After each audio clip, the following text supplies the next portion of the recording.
Alors, nous sommes dans le laboratoire INSERM, IAM, donc Infectious Antimicrobial Modeling et Evolution, et nous sommes dans la faculté de médecine juste à côté de l'hôpital Bichat à Paris. Alors, le laboratoire se focalise notamment sur les maladies infectieuses, d'où sa proximité avec l'hôpital Bichat, mais aussi sur la virologie et la bactériologie. Ils ont travaillé beaucoup sur le SARS-CoV-2, Escherichia coli ou le VIH, mais aussi sur de la modélisation statistique ou de la génétique. Alors moi, je fais partie de l'équipe BIPID qui se focalise notamment sur la modélisation statistique. Et donc un modèle a été conçu en cancérologie pour estimer la survie des patients avec leur taille de tumeur.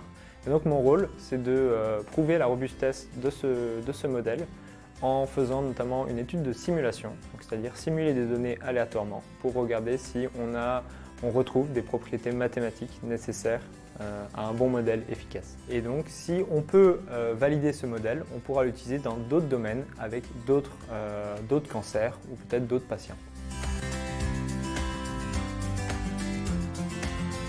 En fait, moi j'ai toujours voulu faire quelque chose qui déjà me plaît et qui a un impact réel sur la vie des gens. Et en l'occurrence, la biostat nous permet d'avoir un effet sur la qualité de vie des patients, de participer dans la création de nouveaux traitements innovateurs pour mieux cibler des pathologies et donc améliorer l'espérance de vie et la qualité de vie des patients.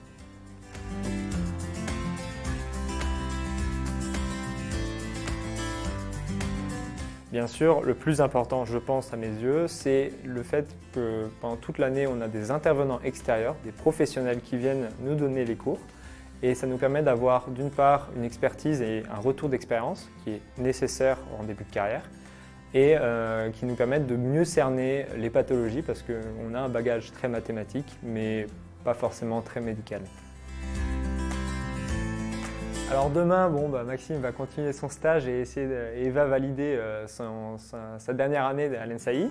Mais aussi, il y a une continuité avec l'INSERM. On m'a proposé donc de faire une thèse que je vais sans doute commencer en septembre, qui serait beaucoup plus dans les maladies infectieuses et donc dans la modélisation statistique, donc toute l'expertise de l'ENSAI.